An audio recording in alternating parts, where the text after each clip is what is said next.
By what name are you known? There are some who call me Tim. Welcome to another episode of Timmy Talks, the channel where we talk old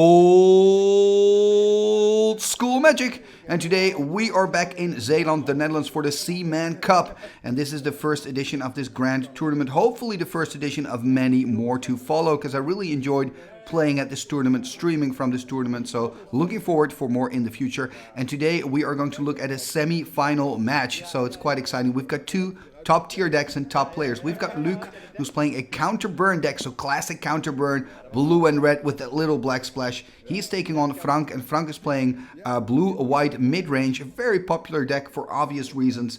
And here we also see that black splash for Demonic Tutor and Mind Twist, by the way, so both players have that same splash, black splash strategy, you could say.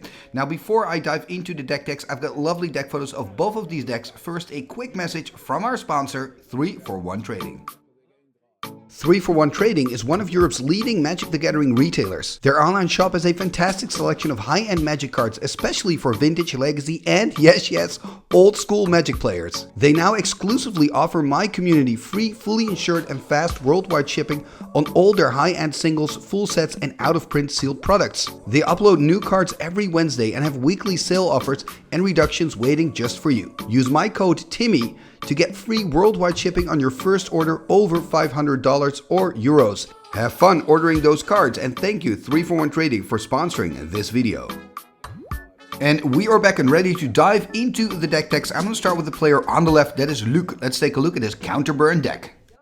And here we see the deck of Luke. So this is really your classic counter burn deck, right? Counter burn named after the card counter spell, and then of course the burn after the lightning bolts, and in this case the chain lightnings and the psionic blasts. So there's a lot of firepower in this deck, and of course he's also playing with the fifth counter spell, Mana Drain, and oh boy, what a good card that is. I just think in general, looking at this deck, it's just really good. There's a reason that counter burn has been kind of a top tier deck in old school for, well, ever since we've had this old school format 93-94, and before that actually.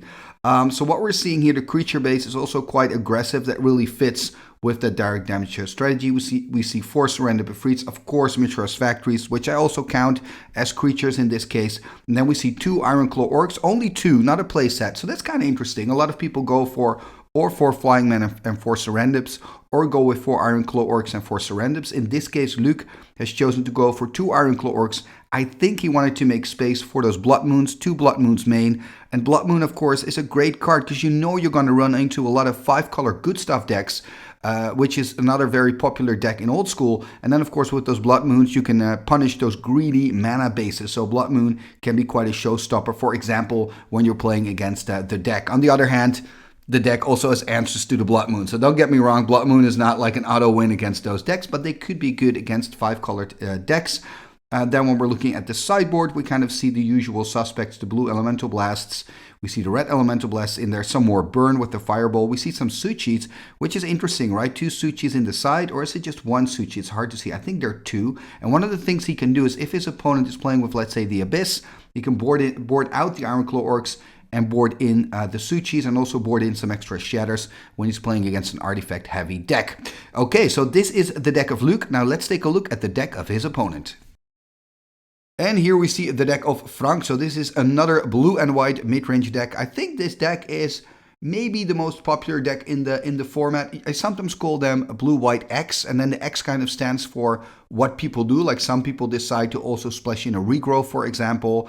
A lot of people do what Frank is doing here as well, splashing the black, right? The Mind Twist and Demonic.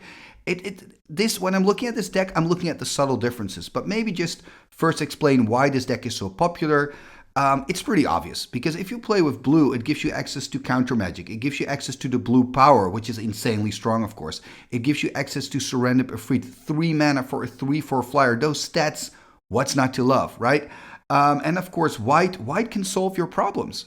White has Disenchant. White has Divine Offering. Divine Offering, a great card in a format where there's so many artifacts, especially Suchis. For 2 mana at instant speed, you destroy the Suchi and you gain 4 life.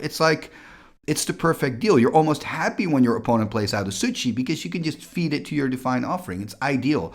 And of course, white has Swords to Plowshares. Haven't even mentioned that. And then the Serra Angel, arguably one of the top creatures, if not the best creature in the format. I mean, Vigilance counts in old school. There's a reason why so many people play Serra Angel. There's a reason why you see Serra Angel in so many finals. It's such a good creature card. So, I mean, it makes sense. And like I said, it's all about the subtle differences for me when I'm looking at a deck photo like this, because I see so many blue-white decks, of course. So what I find interesting here, for example, is that he's chosen to play with 2 Savannah Lions instead of 4. He's also going for all the Moxen, I believe, if I'm not mistaken. I think so, right? So he can kind of accelerate, get the Suchi out early, get the Serendip early, playing a little bit more aggressive, maybe also making it more easy on himself to keep counter magic up. And he's chosen to only go for 2 Psionic Blasts instead of 4. So it's all about the subtle differences, right? He is playing with 3 Disenchants and a Divine Offering. You see that more often. Also playing with 1 Armageddon, where we saw decks, the deck last week, for example, by Gideon, he chose to go for Lantex and 2 Armageddons. Here we only see 1 Armageddon. So it's, for me, it's those little differences that, hey, you're not playing with 4 lines, only 2. What's the reason? And I think if you go to 2 lines, you could almost argue that why not just go to no lines at all in your deck. So I'm curious, maybe, Frank, to let us know in the comments below, what was your thought process behind going from 4 lines to 2 lines? And are you happy with the change, or would you say go back to 4 or keep it 2 or go to 0? That would be quite interesting to hear. I'm not sure if you're going to watch this video, but if you do, please let me know in the comments below. Okay, this is the deck of Frank. We've looked at the deck of Luke, so that means we are ready for the semifinals of the Seaman Cup. Game number 1, here we go, the semifinals of the Seaman Cup. With on the left, Luke, he's playing Counterburn. On the right, Frank, he's on the play, taking a mulligan here. He's playing blue-white mid-range, and both players are splashing black for the 2 very powerful cards, Demonic Tutor and Mind Twist. And both players playing with a powered deck as well. I do believe I see a Mox Sapphire there on the side of Frank. Oh, look at this! Dumping almost his entire hand here. Mox Ruby, Mox Emerald, Mox Sapphire, and Tundra hitting the board, but no follow-up. So this is actually bad news for Frank. Only 2 cards left. Luke on the draw, drawing card number 8 now. Let's see what he can do in his turn 1. Yeah, this is tough for Frank, you know.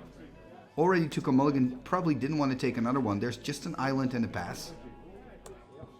There is a Savannah or a Scrubland and into a Savannah Lines. So that's a 2/1 creature. And Frank is playing 2 of those in his deck. So just that lonely island for Luke. But of course he's got way more cards in hand. I mean, look at that hand of Frank, only 1 card left. I mean, that must be feeling really bad for him. There's another island. Gonna tap 2 islands, it seems. There's a Time Walk, so gonna take an extra turn. Then he can drop an extra land, potentially play a Serendip Ifrit, or of course play a Mountain. And then he could play a Bolt or a Chain on that Lion, or play an Iron Claw Orcs. We're just gonna wait and see. Okay, there's a Mishra's Factory. He's gonna tap. Nope, untapping again.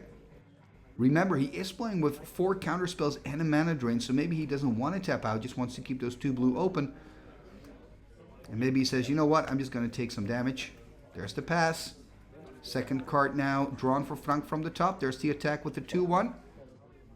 Offering the trade. Remember, Mishra's Factory has Summoning Sickness.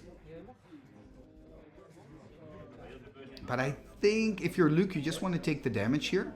So it's going to drop to 18. And there's a Plains passing the turn. Maybe you're wondering, why are there flies on the table? Well, actually, it was a lovely summer's day, and the streaming table was right next to the garden, and both of the doors were fully open. So it was really nice. But that's enough about, you know, the weather. Let's focus on the game. Look at this, Luke just passing the turn, not finding a land, nothing, just passing. Frank doing the same, playing a City of Brass, passing the turn, not attacking, not pretending to have something in hand. And also the pass here, so both players kind of playing it slow. Frank now 2 cards in hand, and he is attacking. Interesting, right? So first he didn't attack, now he does. There's a Psionic Blast. I think if you're Frank, you're kind of fine with that. Well, I guess under normal circumstances you would be fine. Oh, there's a Mind Twist. Whoa! Oh my goodness.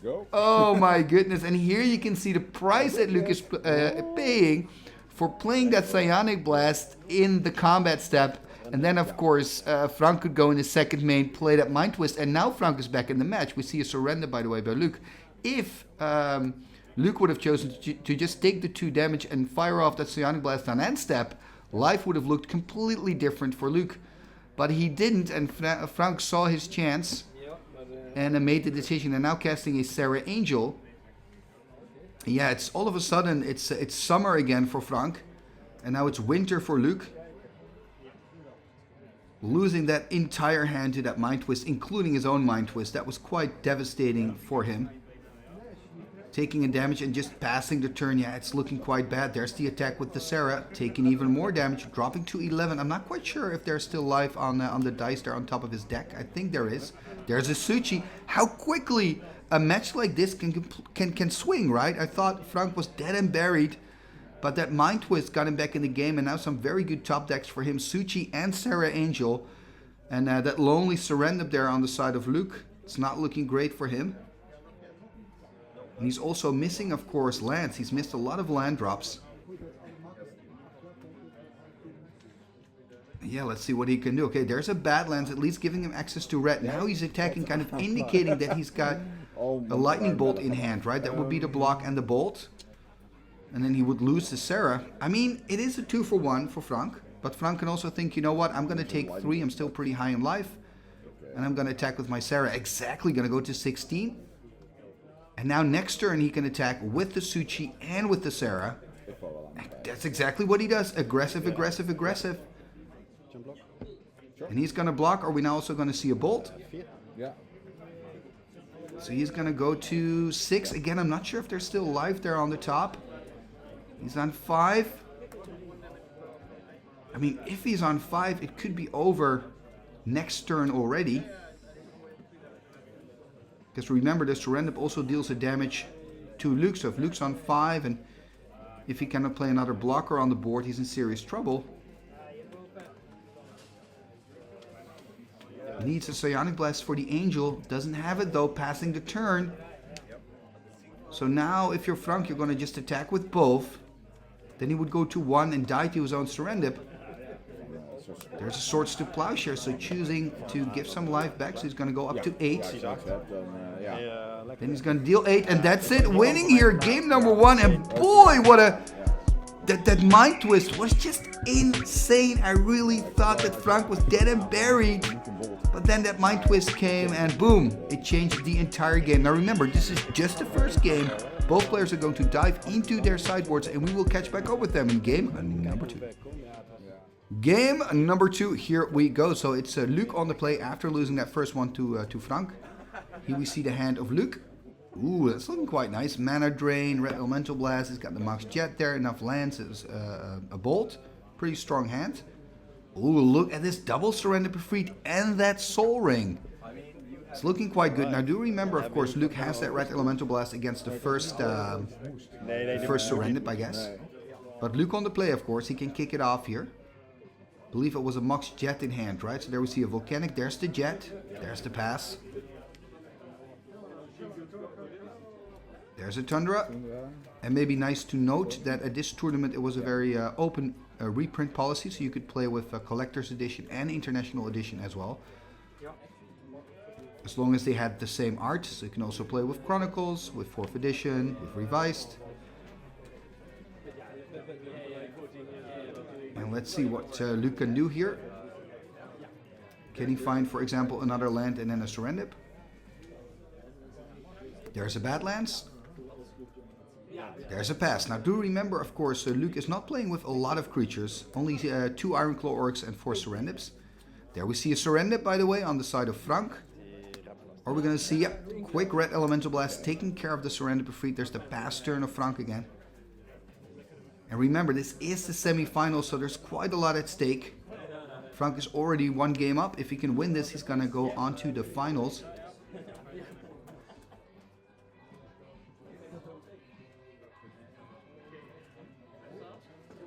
Let's see what he's going to do. Does he have a land number 4? He does. There's a Mishra's Factory.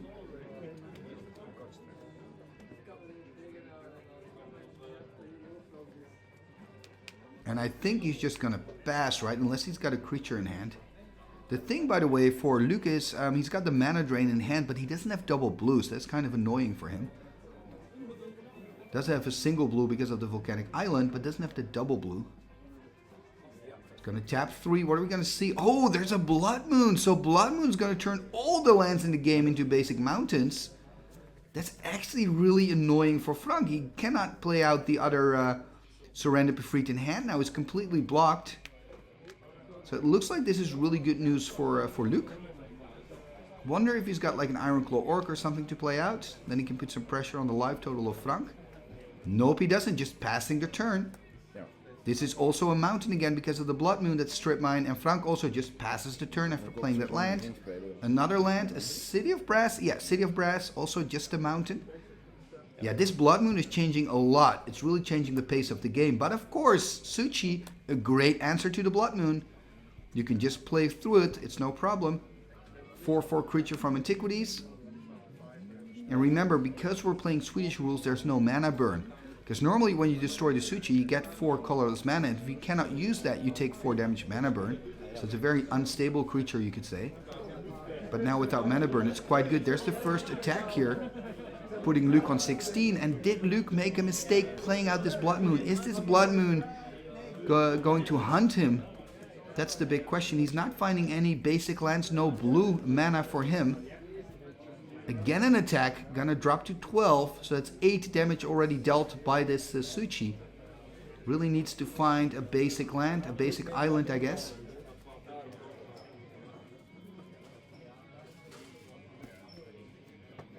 Let's see. Okay, there's a basic island. Does he now have something? Perhaps a Serendip? But even a Serendip is just a 3/4, so even with the Serendip, he would need a Bolt as well to kill the Suchi. Yep, there's the pass. And it looks like Frank is just completely stuck. I mean, he's got a Soul Ring, and he's got 5 mountains. You know, so there's the only thing he can cast, basically, are the Suchis. But he's got 4 Suchis in the deck, so it looks like there's a block. Not quite sure why he taps the Serendip, but there's a block on the Suchi. And there's a Lightning Bolt. So it's a 2-for-1. But a well-needed 2-for-1 for Luke, of course. He's done 12. He's already 1 game behind. Has to win this to stay in it.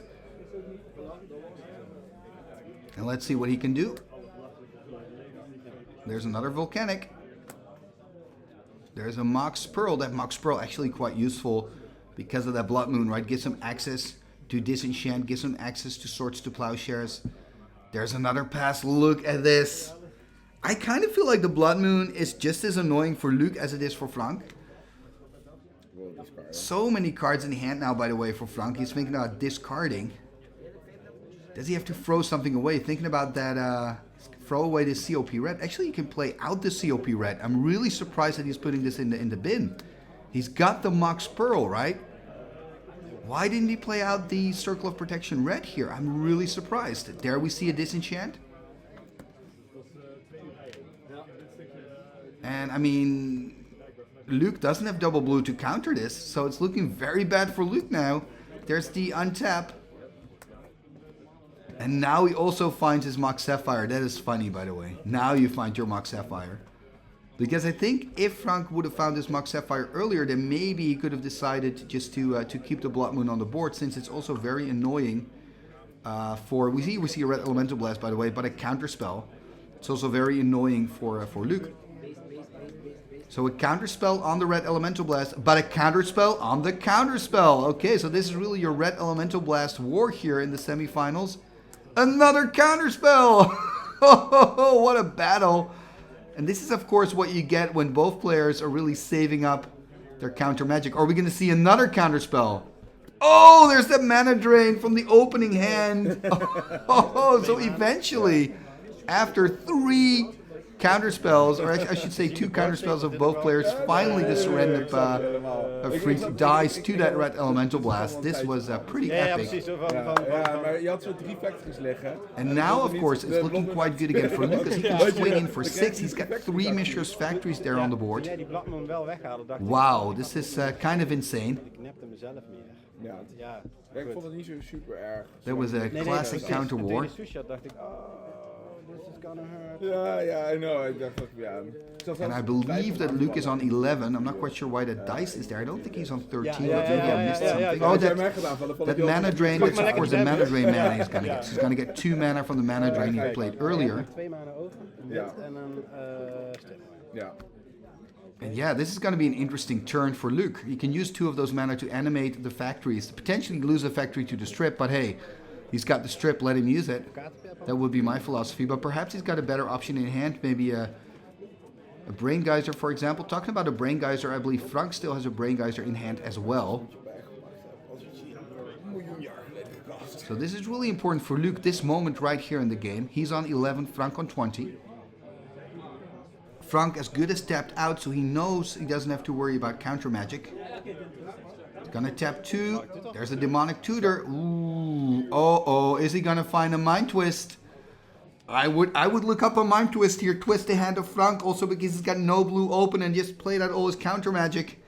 That would be devastating for Frank. Remember game 1 where we saw that Frank's mind twist was devastating for Luke. Is it now going to be the other way around? Oh, that would be absolutely sick. So we see Luke here shuffling his library again. It looked like he picked out the card very quickly. I think it's 99.9% sure that he's going to go for a mind twist here. I mean, another thing, he could think, okay, he only has 3 cards in hand. I'm going to go for an Ancestral Recall instead. But I mean, if you look at the board, I mean, Brain Geyser is good as well. I guess he went for a Brain Geyser. Yeah, the 2 mana he still has. Absolutely. Yeah, there's a mind twist. Yep, there's the mind twist. Oh, devastating.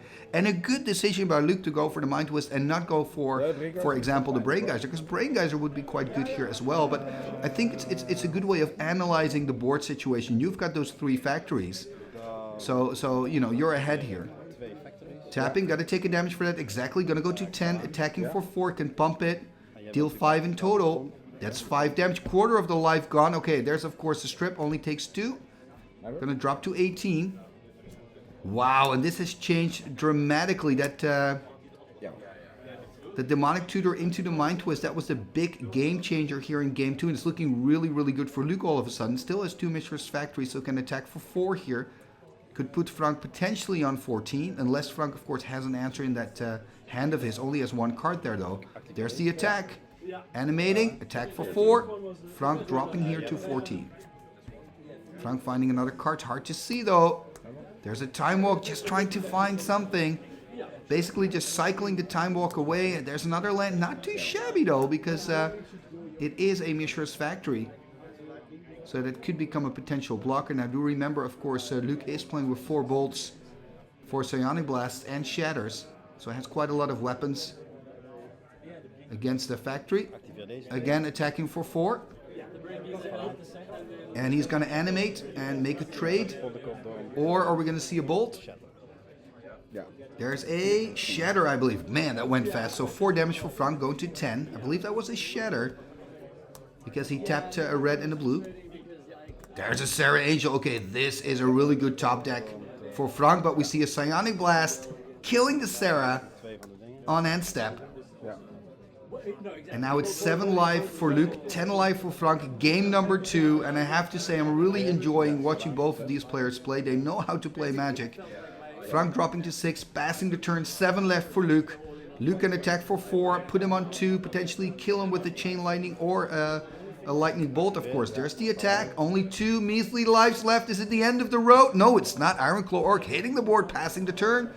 That's it. Game number 2, won here by Luke, and I have to say, there was a moment in this game where I thought, wow, Luke is so gonna lose it. And I had exactly the same in game 1. I mean, Mind Twist key in both games here. And now we're going to go to a thrilling game number 3 to decide who is going to make it all the way to the finals of the Seaman Cup. Game number 3, here we go. Frank on the play after losing that second game. So I guess he's got a slight advantage, right? The fact that he's on the play. Let's see what he can do with that advantage. Here we see the hand, a Suchi, some lands there, CLP red. Double Suchi and a Surrender Befried. Here we see the hand of Luke. Ooh, that's looking powerful with that Library of Alexandria and the Mind Twist. Ooh, this could be quite tough. I'm probably going to see Luke opening with that Library of Alexandria. We see a Mishra's Factory here, turn 1 for Frank. Passing the turn to Luke. And Luke drawing card number 8. And I would be really surprised if we're not going to see the Library of Alexandria here hit the board for him here at turn 1. Taking his time here, perhaps he found a Mox and thinking about accelerating, maybe going to go for the Mind Twist plan instead. But then still I would go for Loa first, right? Exactly. Because you can always drop that Mox at a later date. And here's the Loa. Tapping 2 here, taking a damage. There's the COP red we saw in the opener. Going to go to 19. I mean, COP red looks good in this, but it's also not that great. Yes, he cannot bolt you anymore or attack you with those 2 Ironclaw orcs, but he's got a lot of other ways to deal damage. And of course he can use the bolts to kill your creatures instead. Chain Lightning seems quite weak, by the way, in this matchup, in my opinion. And here we see a Volcanic Island. And we see a Mox Jet, so now I believe he's back to 7 again. Going to draw an extra card in his own main. So maybe that means that he wants to play something else out. Already had a land drop, of course. He's going to tap 2. Oh, there's a Time Walk. Yeah. Oh, it's looking so good now for Luke. It's looking so good. That Time Walk, of course, taking away the advantage that Frank had, the small advantage of being on the play. Because now Luke is going to get ahead with the land drops as well. So yeah, this is quite tough for Frank. Not a lot you can do here at this point. Do remember Frank, of course, is playing with a Balance as well. Balance always kind of a card that can kind of get you back into it. It wouldn't be good now, by the way, because both players still have quite a lot of cards in hand. I'm wondering what Luke's going to do with his extra turn. I believe he's got 8 cards in hand at the moment after the draw for that extra turn. Didn't have a land drop yet. So he could go here. Okay, he's going to go for Stripman. I want to say he could go for land drop and a Mind Twist. Passing the turn here. Yeah, this is bad. Just another factory. So there could be mana issues for Frank now, losing that City of Brass. And now Luke having 9 cards in hand. And that Loa, if you let an active Loa go for too long, you're not going to get back into it. And I guess if you're Luke, you're going to play super safe here. Kind of try to keep 2 blue open at all the time to have counter magic open. On the other hand, because Frank doesn't have double blue himself, you don't have to worry that he can counter your Mind Twist away. So I guess if you're Luke, you just want to try to get as much mana as quickly as possible to then play out that Mind Twist, destroy the hand of Frank. And at the same time, of course, try to keep in mind that you have an active Loa. Look at that. Oh, this Soul Ring is so good for him. 7 in hand, passing the turn. Next turn, he can play that Mind Twist. This is devastating for Frank. Absolutely devastating. And now the question is Luke already going to play it out, or is he going to wait one more turn? I think I would just fire it off, to be honest. Play a land, fire it off. You can play a Mind Twist for 6. Or be patient and demolish his hand next turn. But I would do it now, to be honest. No time like the present, in my opinion. Also, because Frank cannot counter, you can do it for 6. He would only have 1 card left in hand. I mean, that's got to be really good, right? That's exactly what he does here. Mind Twist for 6. Look at that. Frank is conceding on the spot. He's saying, whatever, man, you got this.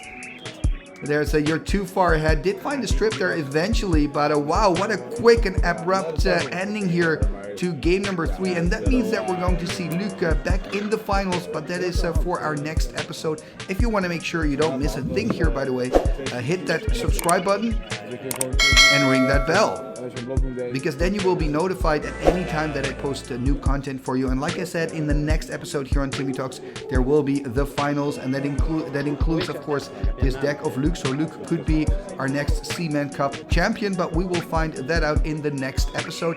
Before you go, please take a moment to like, share, and comment on this video. All these things are free and really help the channel move forward. And talking about moving forward, you can also decide to become a patron of the show. Check out patreon.com/TimmyTalks to find out all the information, and then maybe I will see your name in the end scroll the next time that we watch a video. What end scroll? This end scroll. What shall we do with the drunken sailor? What shall we do with the drunken sailor?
Igitus Figitus Sumba Kazee.